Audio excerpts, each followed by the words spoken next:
Escape to the metaverse. Better act like you know. Yeah. You are now tuned into the Matthew and Rizzle show. Yeah. Escape to the metaverse. Better act like you know. Yeah. You are now tuned into the Matthew and Rizzle show. Yeah. Escape to the metaverse. Better act like you know. You are now tuned into the Matthew and Rizzle show. Yeah. Escape to the metaverse. Better act like you know. You are now tuned into the Matthew and Rizzle show. Yeah.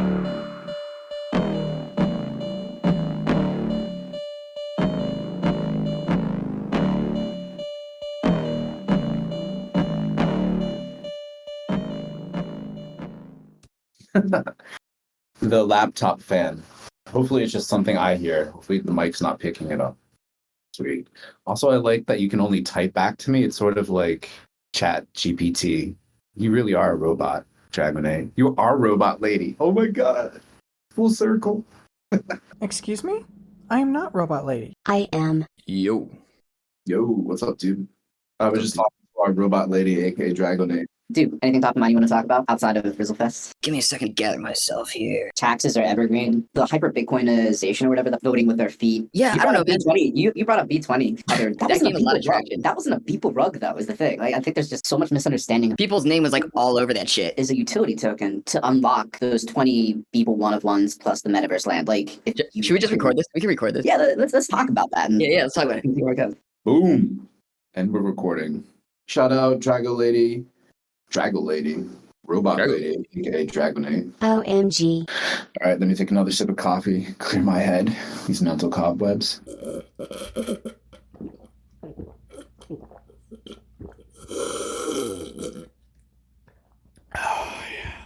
All right, we can officially start. Ready. New Mars episode with my dude Rizzle, as we do every week. I think we're going to talk about B20 and maybe some Balaji stuff today. But Rizzle, you had a tweet over the weekend, last week, bringing up the B20 thing.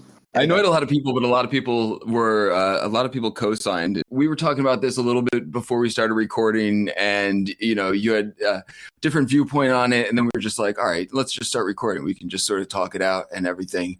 Those that weren't paying attention, I sort of let one fly over the weekend and was just like, I don't know. Nobody else seems to remember when Beeple rugged everybody 2 years ago with his shitcoin B20. I didn't specify B20, but that's what I was referring to. And I don't know. I was just getting annoyed, man. I feel like, all of a sudden people's names like all over the place and in the mix of all these things. And I feel like the space has such a short memory. It's just like there's certain situations that I feel like if we're going to let people back into the fold, they need to like make amends or say something or like something, man. But this was one of those things that I feel like was just left out there. Few people said the same thing that you did, man, that Beeple was not like directly responsible for this, and it was not a rug, or at least not a rug on his behalf and everything. And I guess, my take is that, his name was all over this shit. He was like at the event, like it wouldn't have had the success it had without his like tie-in to the whole thing and endorsement of the whole thing and everything. So even if he didn't pull the trigger on the smart contract, I'm like, he was in the loop for the whole thing. And, that was just sort of left to fizzle out. And I didn't see any like strong attempt on Beeple's part to like resurrect this thing. We just all sort of moved on and pretended like that never happened. However, man, I don't want to shit on counterpoints, and there are valid counterpoints, and I respect you very much and the counterpoints that you often bring to a lot of my takes on things. So willing to hear you out and hear another take on things. Yeah, like if it was one of those like vaporware shit coins that literally wasn't tied to anything and it just had people's names slapped on it and it was just speculating on that association, yeah, total rug. But it totally wasn't that at all. It was obviously the brainchild of Metakov and the Lendroid team in the lead up to the acquisition of that one-of-one Beeple 5,000 piece for $69 million. But before that, they had scooped like 20 one-of-ones off of Nifty Gateway the end of 2020. So after they did that, then they had this idea to say, hey, why don't we put 20 one-of-ones, like full set, into a virtual vault, lock it up using smart contract. Let's purchase a bunch of metaverse land, like the premier land at the time in CryptoVoxels, Sandbox, Decentraland, Somnium space. Get voxel architects to design some dank galleries to display all of these works so that they can be exhibited for the world to see. And then use a ERC20 token to lock it all up and let folks purchase those tokens so that in the future, if anyone actually wants to acquire all of these works and virtual properties, they can do so trustlessly just by triggering the smart contract to unlock the vault and all the associated works. So every B20 token is a fragment of the overall key to unlock this trustlessly guarded and locked up vault full of Beeple art. That's it. Like, there's the fact that people probably have no idea that B20 tokens are fragments of a key to unlock all this art by Beeple and these virtual properties. It's probably why the price of B20 has dipped so low. Like, I think it peaked around $25 or something like that back in the day. But there's real utility there, and the utility's there forever. Like, there's no rug on that end of things. It's just people have devalued it probably because they don't know the technical backgrounds or like what ownership of a token represents. Does that make sense?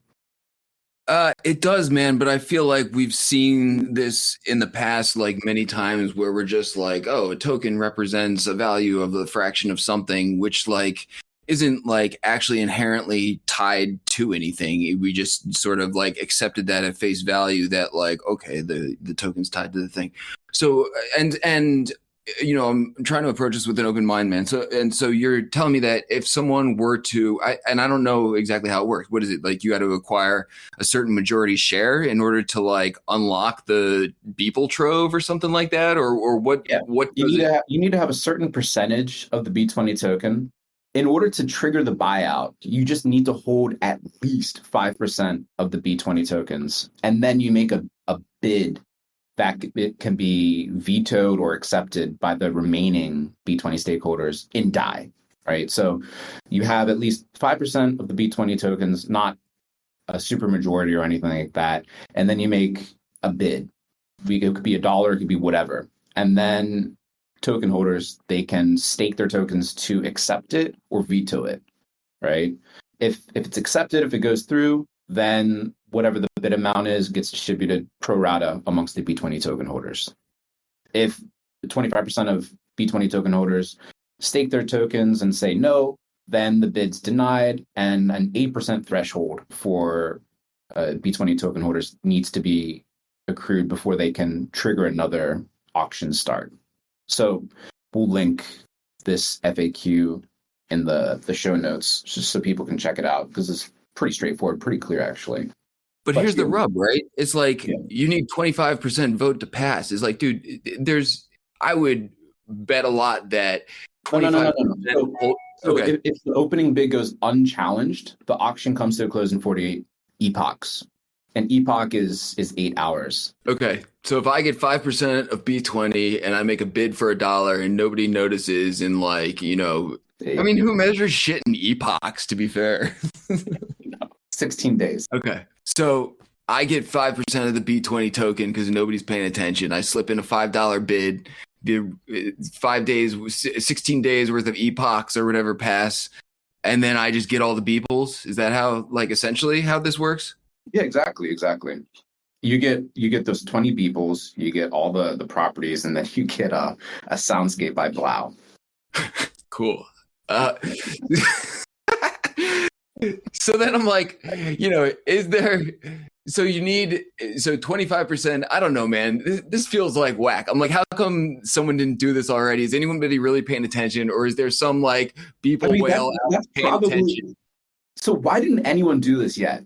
That is the question. So is Beeple just totally crazily overvalued? Do people simply not want to buy any more Beeple? Could be it.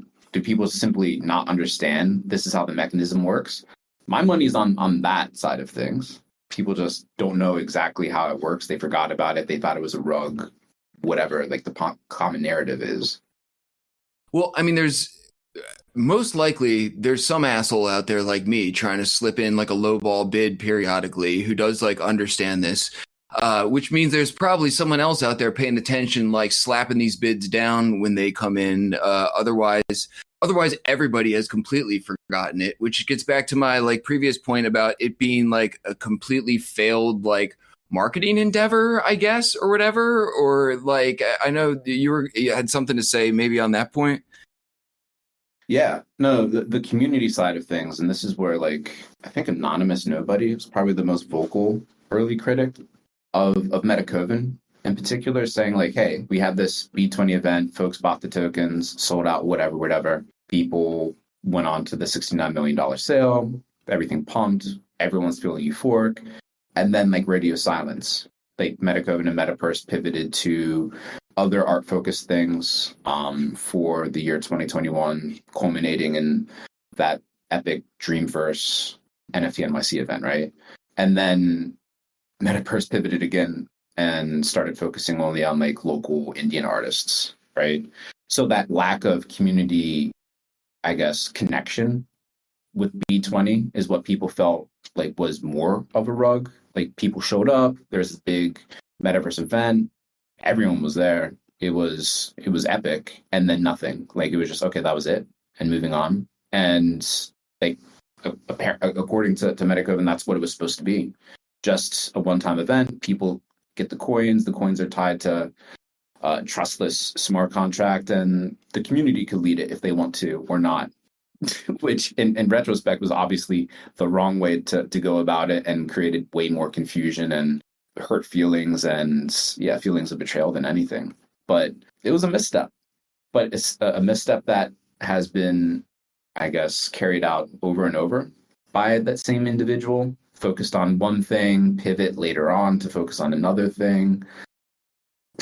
In my personal opinion, B20 is just a failed experiment in lack of community connection. If you don't have community connection with your project's going to crash and burn, no matter how like technically advanced or sound it is. That's my personal takeaway from the whole thing. That's the real rug, if you want to call anything a rug. Yeah, I feel like it sort of toes the line, because I do understand what you're saying about there actually, being a purpose, and there's still, I guess, potentially being a purpose to the token. But it does sort of like, what's the line between like a failed experiment and a rug? And I guess like, what is frustrating is that nobody really came out and was like, hey, this was a failed experiment, or like, hey, like this is still active, or like it was just sort of left for dead. And that's when I feel like, some ownership, at what point does the buck get passed to Beeple? Like, okay, this is like Metacoven's failed experiment, but guess what, dude? Like it's called B20 for like a reason, not because you didn't like, have some say in the matter, I'm assuming, based on, how things unfolded during, the launch of that event and the coin and like all of this stuff. So I'm like, dude, you're like a prominent name in the space. Like you like endorsed this thing that people lost like a fucking shitload of money on and are like really pissed off about. And like everyone's just sort of like pretending like nothing ever happened and like, hey, we just move on. And I feel like, you're a prominent name in the space, man. Like you have like some obligation. Yeah. And a lot of the people who showed up, and maybe it was due to like a lack of communication or a lack of like completely understanding the back ends of how things worked, thought they were supporting Beeple by buying this token and Beeple's like journey into this space. Failed experiments happen, and you always got to deal with like, onboarding, education and everything. But, we were at that event, man. There were like so many people in there who had no idea what was going on, which, it happens with anything at like a peak of a hype cycle or anything that's like really hyped up. But like, I really don't recall it being presented in a way where it was like, oh, okay, this is like a one-off thing that like, is a speculative thing. It seemed like everyone got the impression that they were piling on this hype train that was like going somewhere with this thing. And, when you peel back all the layers and this is what it all boiled down to, I'm like, okay, I get it. That makes sense. But it just, I feel like it was presented in a way that was not that, and therefore a lot of people ended up, getting rugged or having invested in a failed experiment or whatever. And I say this just for clarity, with like no skin in the game. I did not buy into B20, and I might have gotten like a couple dollars worth of something at some point or whatever. So I'm not like a salty bag holder here. I'm just salty. Yeah, I mean, well, going back to Beeple, so this whole thing happened because Beeple was like, okay, yeah, this sounds like a fucking weird, crazy thing to do. Like, let's yellow it, see what happens. Like he gave his signature of approval to have his name associated with it to go forward from like his collectors that originally collected those 20 one-of-one Beeples from Nifty Gateway, which at the time was like setting another record in that acquisition, the cost of acquisition, right? So that was the initial association. Showed up to the event, was talking about how fucking weird and crazy this thing was. No one was thinking, or no one knew what it would become or what it wouldn't. It was all very speculative on everyone's part, right? Again, the big misstep was, and the lesson to learn from all of this is, if you don't have community at the heart of anything that you're doing in crypto, it's going to crash and burn, no matter who you have associated with it. I mean, Beeple's still an influential figure in the space. You see that his gallery opening in Charleston or whatever, like heavily subscribed all over social. All his daily arts are still like heavily retweeted and shared and everything like that. Still big name, right? But B20 is dead because there's never any real community element there. That's the lesson learned. Should it have been more clearly communicated? For sure. Like, he was still at the fucking Metaverse event, if you remember. There was the initial sale. It sold out right away. It was gone. And they're like, oh shit, they need to scramble to unlock more tokens. They didn't think that it would be as subscribed as it was.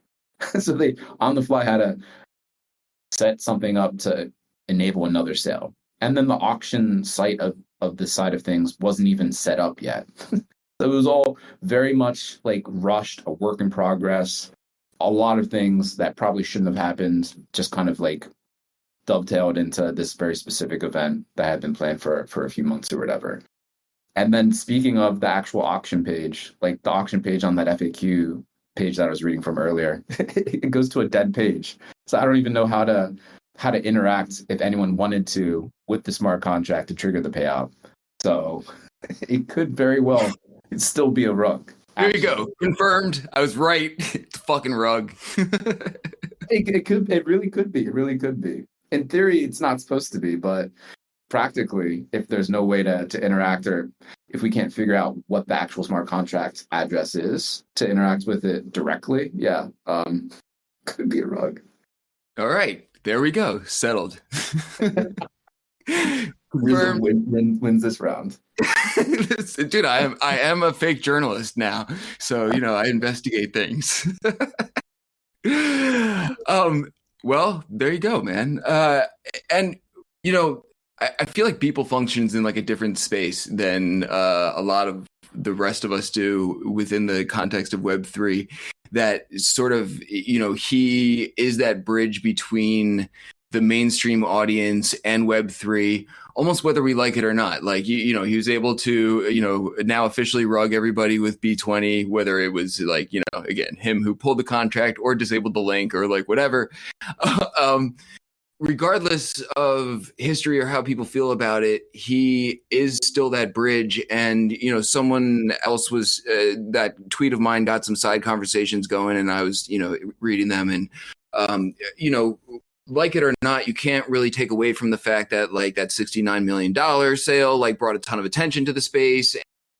And unless you're like really in the weeds or have been around for a long time, I mean, and you and I have been, and it still took us, this long to figure out what the hell exactly is going on with B20, and like nobody's really sure and everything. So it's interesting to have, and there's like a lot of people who fall into that Beeple category too, that I now feel like are sort of like a strange addition to the space that sort of function in their own like spheres or whatever on the periphery of like the diehard Web3 community or whatever. But we're stuck with them, it seems like. And again, like you were saying, the hype surrounding his stuff never fizzled, which is what got me annoyed, man. And I'm like, dude, how's this dude keep coming back after like doing, something like that? And people have done much worse, and we've allowed them back, like sort of in the context or whatever. But Beeple was never like really in the mix in the first place. I feel like he was always sort of like brought in and sort of functioning on the periphery.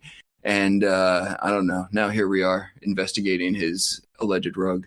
I mean, but this sort of investigation is kind of funny in retrospect. Like, this was a catalyst for the big boom, at least in part. Of course, not the sole reason why the space exploded in 2021. It was definitely a major element for sure. But like looking back after everything's pretty much collapsed and the fog has dissipated, it's interesting to see like, okay, what actually is what works, what doesn't, what was just words, what's code. And hopefully we'll get a smart contract address to actually show like it's not a total rug, maybe just the front end just like busted or whatever. But this sort of shit is really interesting. The fact that it could still exist, and just people forgot about it or are just like salty nuts about it, but can still interact with it. That could be potentially cool, and that would be not a way to totally save face, because it's totally failed, obviously, from what it had set out to be, and like the ambitions around it and the fervor generated by participants. But still, code is there. It could be an interesting thing for folks to research and pay attention to long term. Yeah, I assume if it's baked into the smart contract, it's out there somewhere. But yes, solid investigation by the Matt and Rizzle show this week, I would say. The whole thing was so weird, though, man. The way that it was propped up and everything, they made those gigantic museums that were all like clone copies of each other across like multiple metaverses.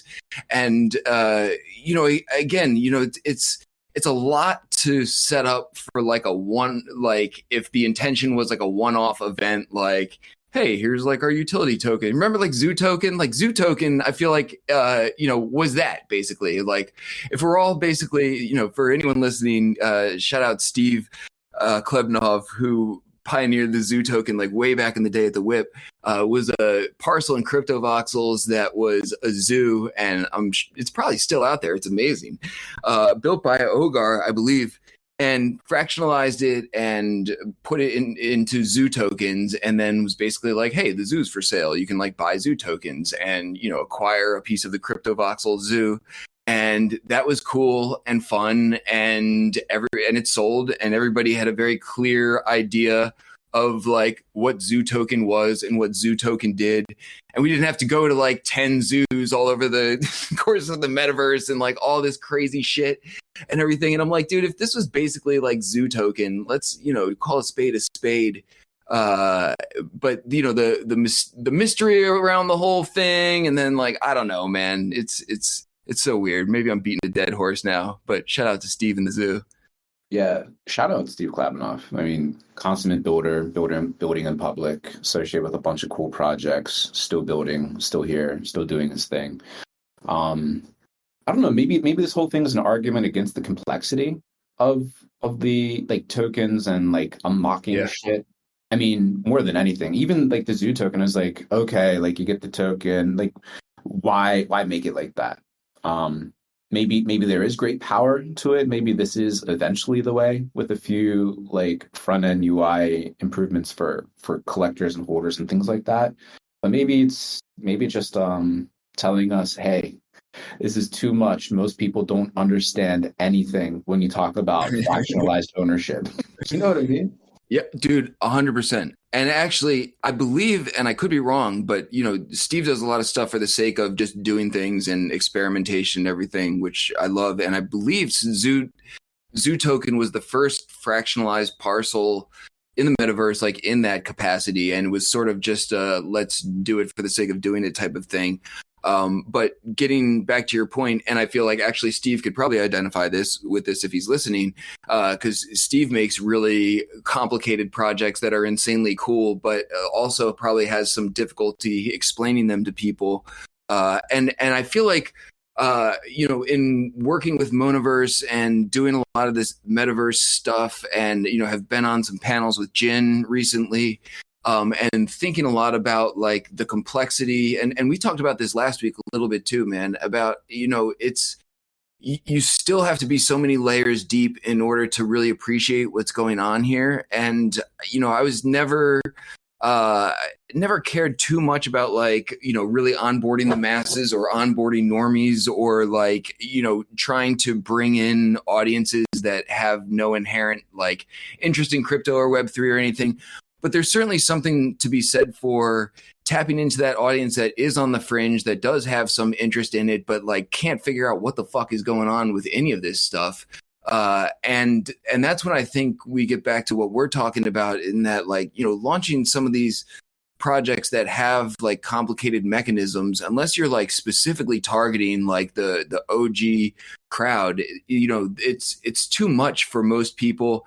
And at this point too, man, having been around as long as I've been, I'm like saturated with trying to figure out like, every new thing that comes down the pipeline that has like an interesting mechanism and everything, without like a little bit of a slicker onboarding experience. It's like, almost, not that we've reached past that point, but it's like, okay, we can do lots of things with smart contracts. They're really cool and everything, but like, who has the capabilities of using this stuff without like, scratching 6 layers deep, or like, having to learn a couple things just to be able to use, a product or something like that?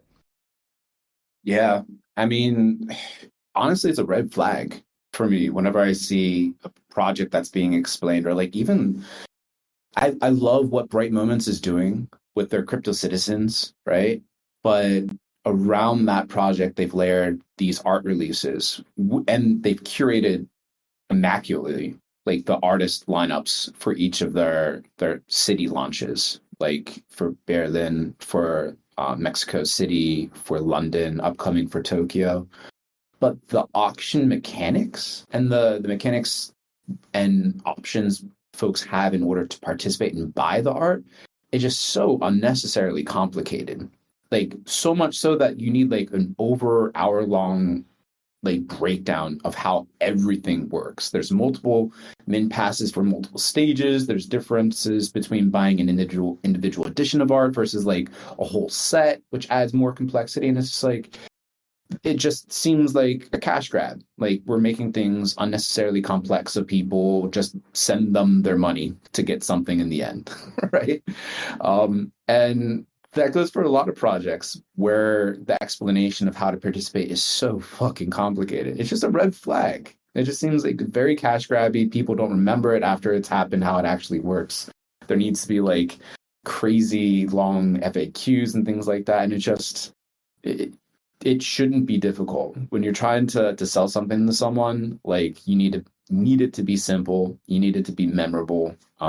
If there is complexity, it needs to be for security purposes, not for the aim of confusing people so that they just say, fuck it, I want to participate, YOLO, get something, here's my money.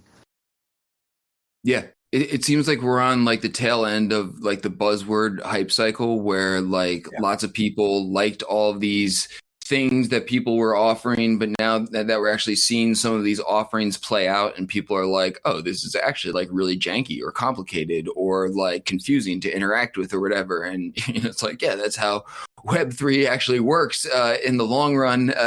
Not necessarily a failure to deliver, but a failure of like setting expectations properly. And you're exactly right, man. And I feel like we've also seen, like, I mean, going all the way back to CryptoKitties, like CryptoKitties is a great example of a project that was great at onboarding people, was not inherently complicated, could probably be streamlined like extremely efficiently in like a much more easy to understand way. But it doesn't seem like a lot of people are really focused on like creating that sort of experience now. Or maybe the thought is that you've got to create something more like, I don't know, complicated or have some more bells and whistles on it to get like, mainstream attention or investors involved or everything. But there's some like very basic things that project did really well that, not to show my own project that, I work with, but Fly Frogs is actually, taking some cues and some pages out of their book. And there have been some other projects as well, but, it doesn't, I feel like we're seeing a lot of the aftermath of some of these behemoth projects that were like very complicated, just sort of fizzle out because, you sort of run into the initial problem of who's going to take the time to onboard to your project in a hype cycle if there's a ton of onboarding going on, because there's so much going on, across the board. So if there's like a steep learning curve besides buying in, who's going to take the time to actually like interact with and become a community fan of your project? And then when the projects like slip in during the bull market, it's like, well, then you've got the problem of who wants to take the time to learn a whole bunch of shit about a project that's like, steadily on the decline in terms of like, your investment and everything.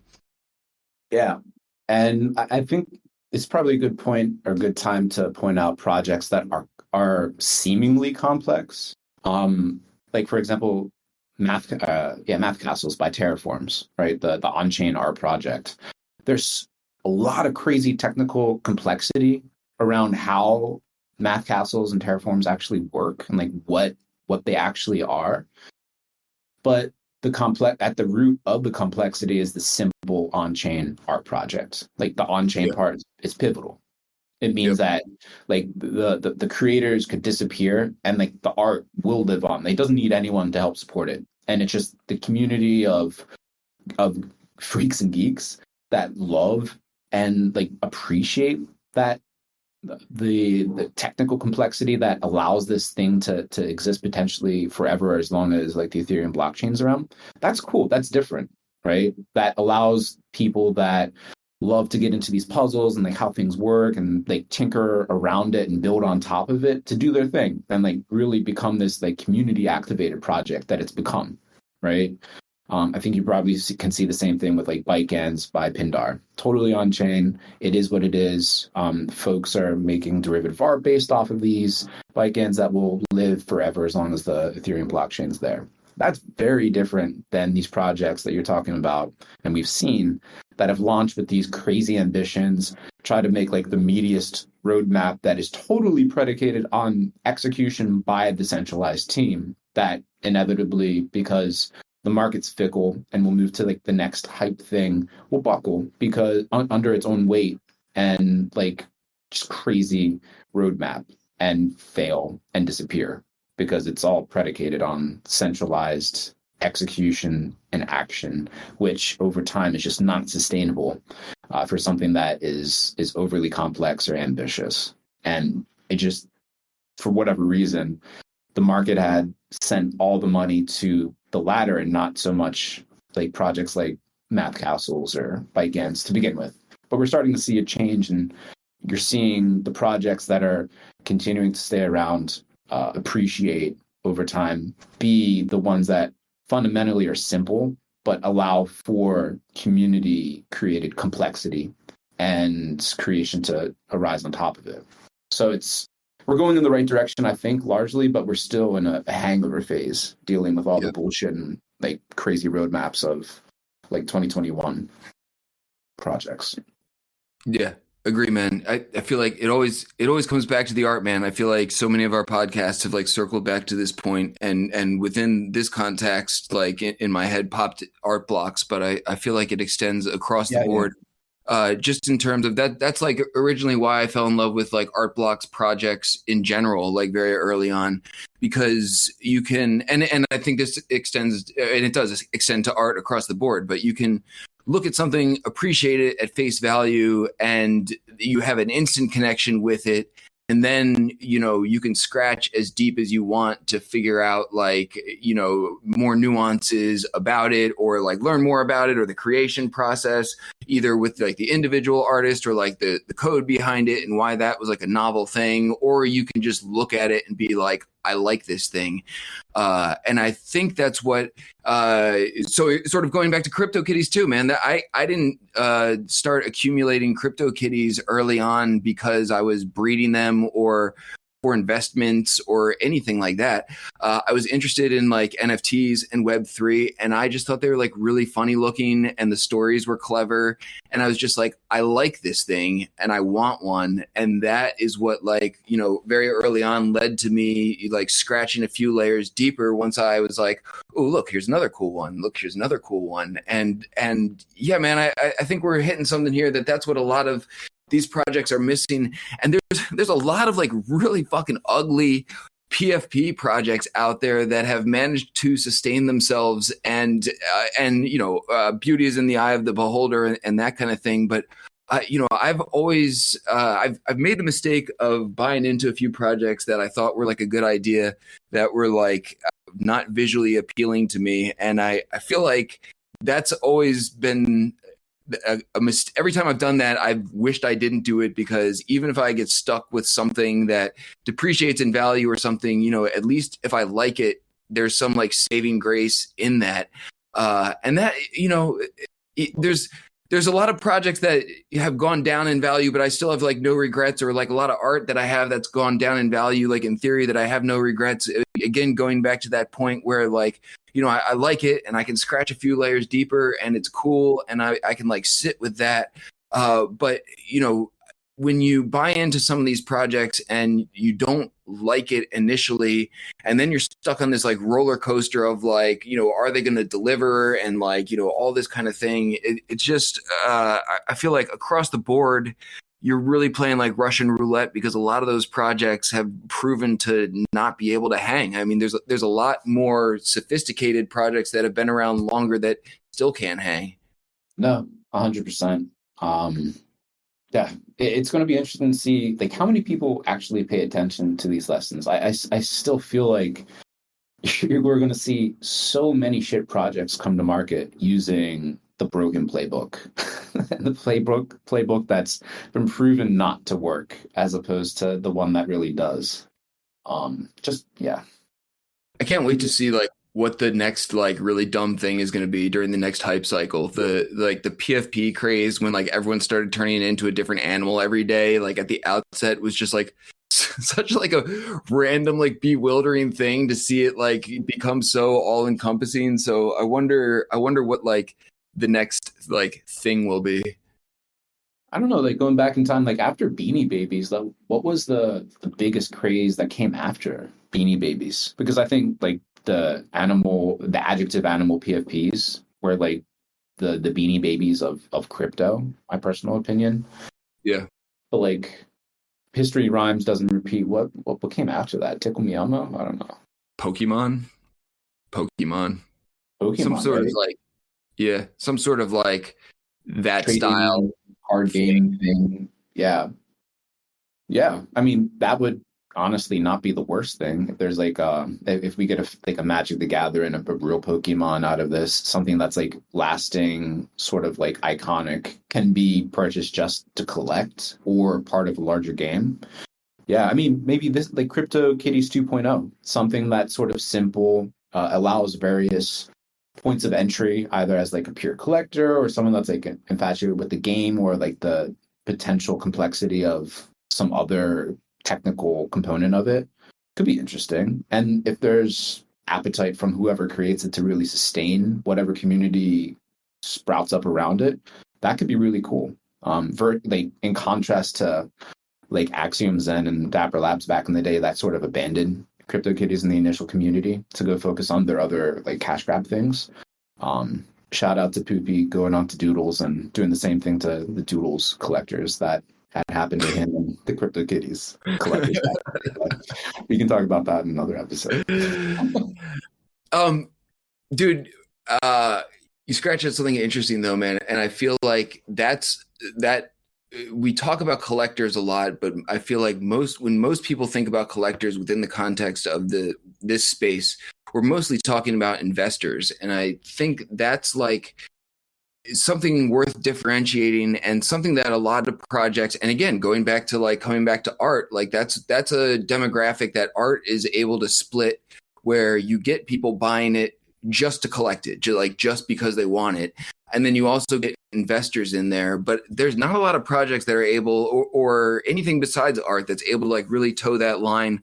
For example, stuff outside of Web3, like Pokemon, and that kind of thing, where you get people who, collect for the sake of collecting and don't necessarily have any intention on like flipping, but or you actually using them to play and have fun with. But then you also get people on the speculative sides of things.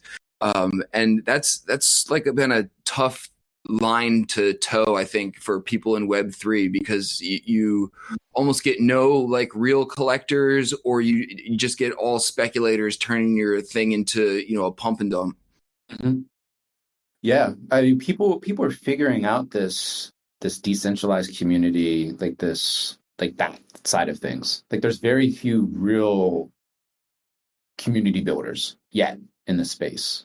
Like, you're one of them. Pretty much everyone that experience sent back in the day, I think, could probably say they have their PhD in community and understand like the good steps one can take to keep that community growing and vibrant, and open for others, as well as like the missteps of what not to do, right?